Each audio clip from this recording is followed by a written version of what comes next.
Hi, I'm Rick Usey. For cable operators, code word errors can be a key indicator whether something is about to go wrong or that some things are really already going wrong. I'm here with Scott Helms, our Vice President of Technology, to talk a little bit about this. So, Scott, why don't you describe what code word errors are to start out with? Sure. So a code word error is just the manifestation of a framing error in a DOCSIS system. What it really means is that either a downstream or an upstream transmission was damaged to the extent that it generated either a correctable or an uncorrectable code word error. So there's correctable and uncorrectable. So what's the difference there?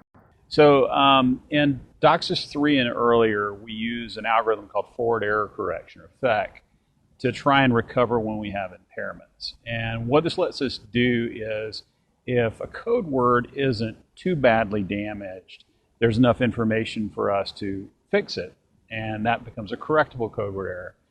If it's too badly damaged and there's not enough information to recreate it, then that becomes an uncorrectable code word error, and then the CMTS or the modem, depending on which direction it is, has to retransmit that frame. Okay. When it's correctable, is there any retransmission then? No, if it's correctable, what happens is there's enough data left that the receiving end can put it back together. It does delay the transmission of information somewhat. So if you have a correctable code word error, that can sometimes lead to a perceptible problem for things that are very latency sensitive, like VoIP. Right. So for something like a web page, they may not notice that, right? Right, But for a VoIP customer, let's say it's a correctable code word error, what kind of thing? It really depends on how many and how close together they occur. If you're getting 1 or 2% correctable code word errors on a consistent basis, or in spikes over the course of a conversation, then yeah, you're probably going to hear like a hesitation or maybe a clicking noise in the conversation. If you get even a really low percentage of uncorrectables, you'll hear gaps and clicking and lag. So it'll have a big impact on voice.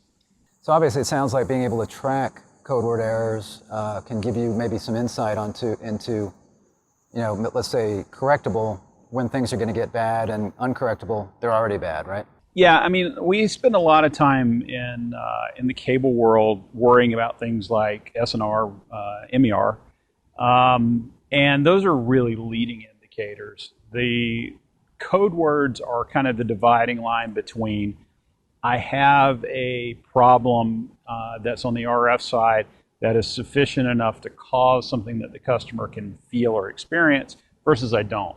So if I have a bad SNR, but I'm not generating any correctable or uncorrectable code word errors, the customer has no idea, right? It's not really affecting their experience. Right. Whereas if I have code word errors, regardless of how nice and clean my RF looks, I do have a customer affecting event. So having a tool, obviously, that can track this, and I guess especially over time, because they're intermittent, I would think, right? Yeah, usually they increase with usage. So the more traffic that modem or CMTS is dealing with, the more that you will generate code word errors. It's kind of like you can think about a car.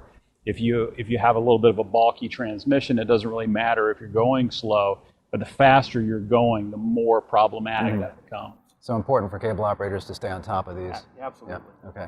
Now, is there a difference between upstream and downstream code word errors? There's a difference in kind of how they get framed and put together, but from a customer standpoint, no, they're both equally disruptive. Downstream code word errors are often harder to track down than upstream code word errors.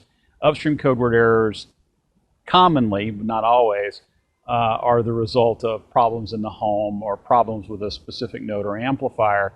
Whereas downstream problems a lot of times are the result of ingress on the downstream. Okay.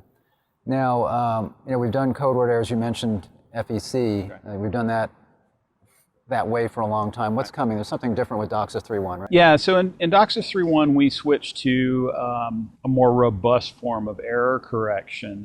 It's called low density priority check, LDPC. And that's a big part of the reason why we get higher bit rates through in DOCSIS 3.1 for every hertz of bandwidth. That allows us to, in part, push to the higher modulation rates that we can get to in 3.1. We'll still care about code word errors, but the system itself is more resilient because of that. Oh, great, okay. So there you have it. Code word errors, really important for you to be able to keep on top of those, that you can keep on top of your cable network and make sure that it's performing properly. Thanks a lot, Scott. Thank you. Okay. Hi, I'm Rick. Want to know more about how you can actually keep track of code word errors on your cable plant? Check out this quick demo of the code word error features in our TrueVision Diagnostics application.